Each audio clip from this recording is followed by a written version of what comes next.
Hi, you guys. Welcome back. And of course, if you are new to this channel, welcome. My name is Tracy, and in this video, I'm going to be giving you some tips on how to stop being the victim and to start to take your power back. So stay tuned.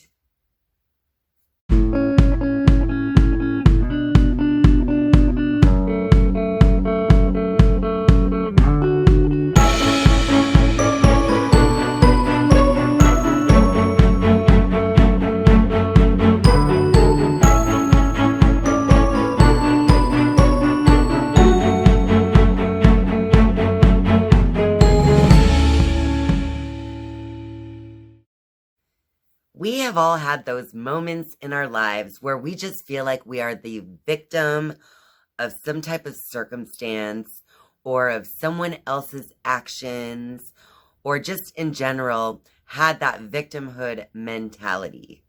And we also all know someone in our lives who has that victim mentality as well. It is just part of the human condition sometimes.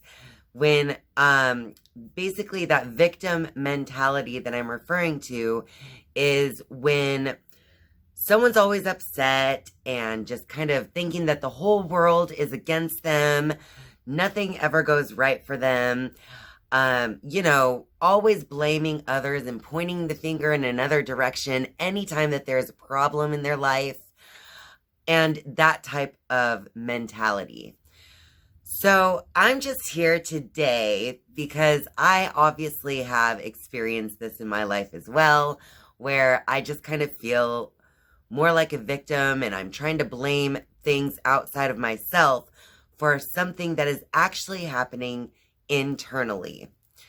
So anytime that there's some kind of imbalance and inharmony in your life, you just have to remember that the balance and harmony actually has to start within. So once you begin to feel balance and harmony within, then you will start to see that in your world outside of you with new experiences, new people, new perceptions, so new ways of looking at old situations.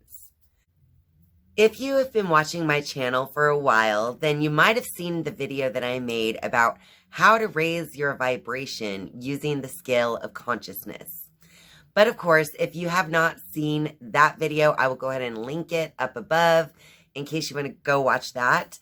But basically, in that video, I explained to you guys how when you have feelings and emotions that are in the range of power, then you are legitimately more powerful, both physically, mentally, and spiritually. But when you have those emotions and those thoughts and attitudes that are below the levels of power, then that is when you are in kind of like a mentality of weakness. So I just want to point out that if you are experiencing that victimhood mentality, then it is very likely that you are in the weaker levels of consciousness. And therefore, you're weakening your immune system, you're weakening your physical body, you're weakening your mental body and spiritual bodies, and you're just overall not feeling good most of the time, if that is the type of mentality that you are usually living in. Now, I just want to remind you that it is possible to raise your vibration and to get into the levels of power. All you have to do is be conscious of your thoughts, your attitudes, and what you're saying about every situation in your life. So just remember that if you feel good, if the emotion of the thoughts that you are having makes you feel good, then that means you are most likely in the levels of power.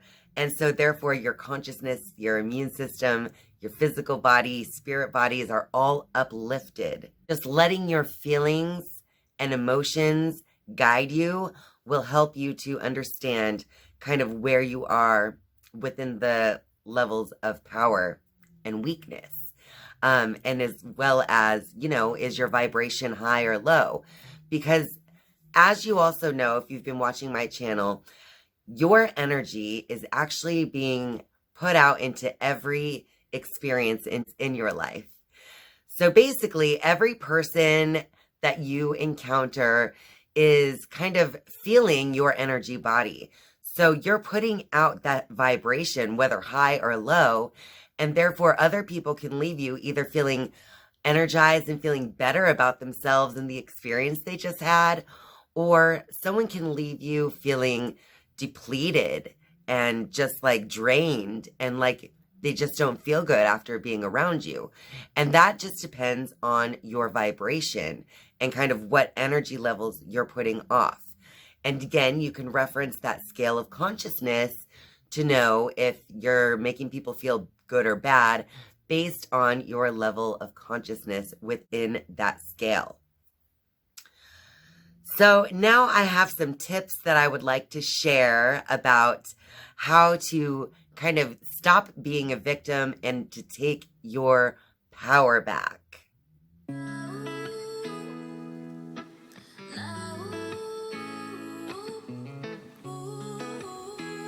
My first piece of advice for taking your power back is definitely to get a handle on your thoughts and attitudes and really start to understand how your mind works. So it has been said, or I have read, that the average human experiences about 50,000 thoughts each and every day. So half the time, do you even know what thoughts are running through your mind and through your head, and just and really do you understand what you're actually focusing all of your mental and emotional attention on? So it's very important to slow your mind, to kind of work towards stilling your mind and becoming a calmer and more balanced internal individual. So the best first step for this, in my opinion, would be to meditate each and every day, or even just to do some type of concentration exercise each and every day. Something that you can put your focused attention on for an extended period of time. But even if it's only about 10 minutes, that would definitely benefit you more than doing nothing at all. But the more that you become still internally, then the more that you will be able to recognize that mental chatter when it is going on, and you'll be able to understand the kind of thoughts that you've been having. And then you can kind of, gauge, do I need to change something about the way I'm looking at this or the way I'm thinking about this situation, and so on. So tip number one is definitely to find a good way to still your mind and just get some inner balance so that you can begin to identify the thoughts as they come up. And a second tip that I have for you guys today is to do some positive affirmations. Affirmations definitely work. I know this from my own direct personal experience. I've had so many times in my life where I've used affirmations, and it really has helped me to reprogram my thinking and to kind of change my brain pathways, making me over time begin to see things differently and with a more positive, optimistic attitude. And I have noticed at times when I don't do positive affirmations, sometimes I can then be somewhat taken over once again by like negativity on certain situations or something. And that's when I realize I need to reel myself back in, and I need to start to begin to look at things more positively or to say more positive things about certain situations. And so that is where affirmations come in handy. Basically, all you really have to do if you want to use affirmations as a way to kind of gain your self-power, then you just want to come up with a great affirmation that makes you feel good and kind of explains the person that you want to be, but in the present tense. And so when you come up with these affirmations, you can either do multiple different affirmations each day, or you can focus on one specific affirmation that you just want to work on each and every day. But basically, just repeat the affirmation over and over throughout the day. So when you wake up, I've done it before where once I wake up and when I go to sleep, I have a card with my affirmation written on it sitting on my nightstand next to the bed. So as soon as I woke up in the morning, I would read the affirmation out loud, kind of smile to myself, and start the day with that positive affirmation. And then, of course, at night when I go to bed, I would do the same thing. I would look at the card, read the words out loud, and have that positive affirmation going into my sleep cycle at night. So therefore, it's like programming my subconscious mind around the sleep schedule. But don't stop there. If you want to use affirmations, go ahead and repeat it while you're in the shower. Repeat it while you brush your teeth. Repeat it while you drive to work. Repeat these positive affirmations whenever you think about it. And with affirmations, the more times you repeat it, the better. Because as I stated earlier, you are really just reprogramming your old brain pathways that used to be set to a more negative type of mental chatter. So what you're doing is creating a positive mental chatter consciously, and therefore over time, your subconscious thoughts that come into your mind will begin to have a more optimistic and positive effect as well. The third tip that I have to stop being a victim and to start taking your power back is to purge. So when I say purge, it is what it is. You just need to get rid of some things. So if you've been feeling sad and have just had a lot of emotion about something, sometimes you need to just give yourself some time to cry it out. So if you have some negative emotions that you need to get rid of, just let it go. Purge those emotions. And if you have some kind of anger over a situation or something along those lines, a great way to purge would be to use journaling as your activity for purging. I've done that so many times where I write out the thing that is bothering me. And then as I continue writing in my journal, then all of a sudden the situation seems to have a very different outcome than when it's just stuck in my mind going over and over again. So as you write it onto the paper, you start to see the situation from a different perspective. And then you start to see how you can actually counsel yourself out of that bad situation just through journaling. At least that has been my experience with journaling in the past when I've used it to like purge emotionally in that type of way.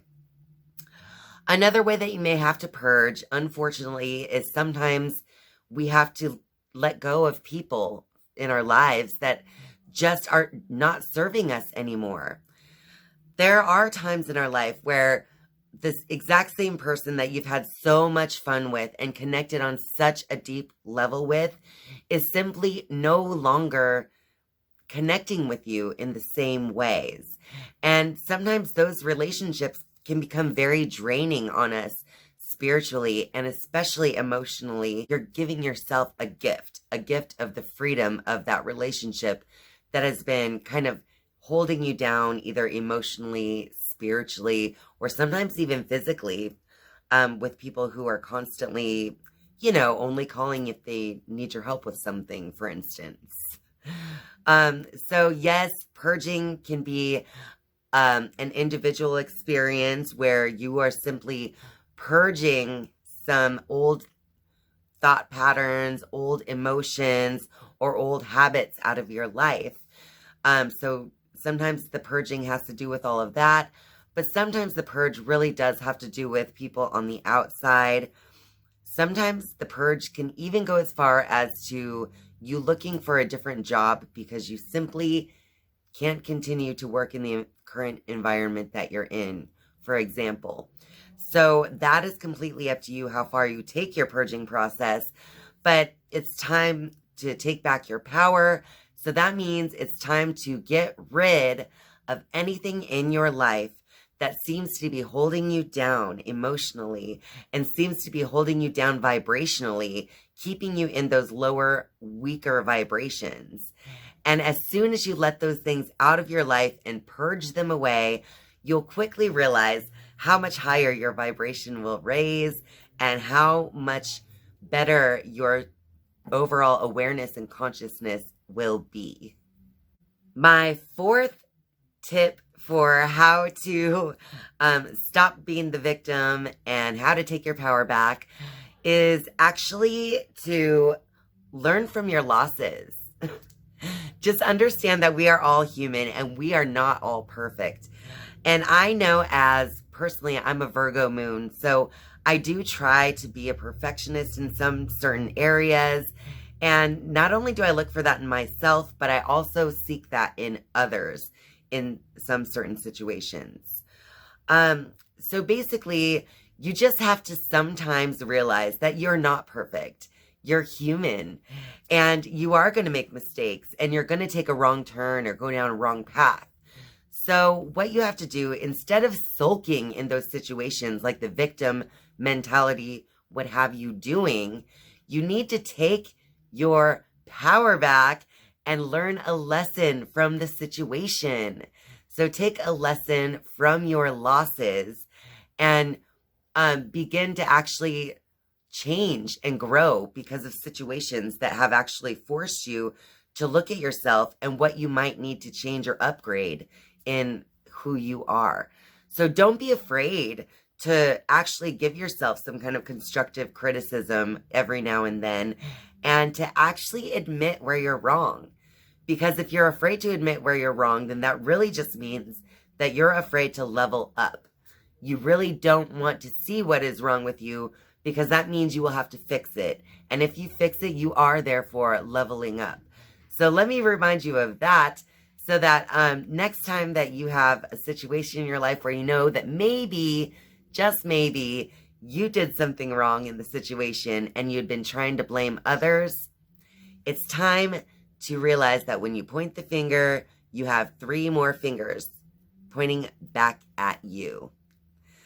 So every single time that you feel like you've had a loss in life, just look at yourself and see what maybe you could change and improve for next time.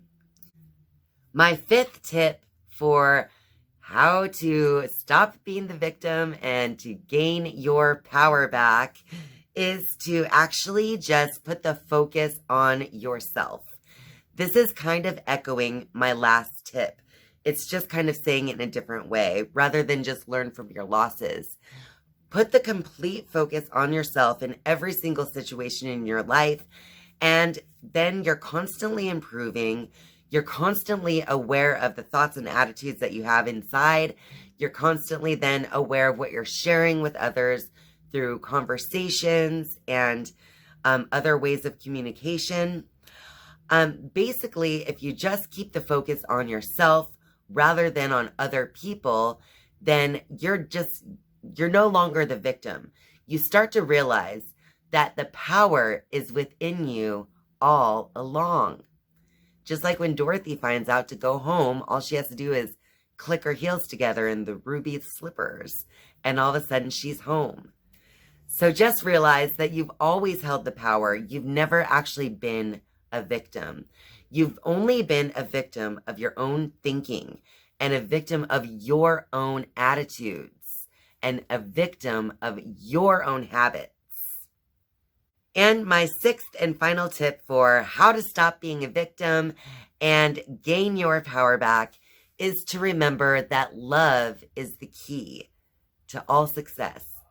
So that love is especially important to be self-love. You have to love yourself enough to always forgive what you've done wrong. Love yourself enough to forgive other people so that they're not taking up space in your emotional energy or in your mental energy. And just always give that love outward as compassion and see how you are actually just like everyone else in some way or another. We all go through the same type of good and bad experiences in our lives, just with different details involved in our own stories. But really, if you just get down to the core of the lessons involved, each and every one of us are more alike than we are different. So to be sure to always be connected with the vibration of love is to always be in a high vibration. Because in the scale of consciousness, love is one of the very highest vibrations or levels of consciousness that you can achieve. So the more that you train yourself to just be in that mentality, to love yourself, to love others, to love everything in your life as much as possible, and to be grateful as much as possible, that is going to keep your vibration way, way up. If you're a viewer but not yet a subscriber, I am inviting you right now to click subscribe down below right under this video. And then once you're subscribed, you can click the bell to be notified each and every time that I upload a new video. If you like this video, be sure to give it a like. And thank you guys so much for spending your time with me. I love you. And I'll see you next time. Bye.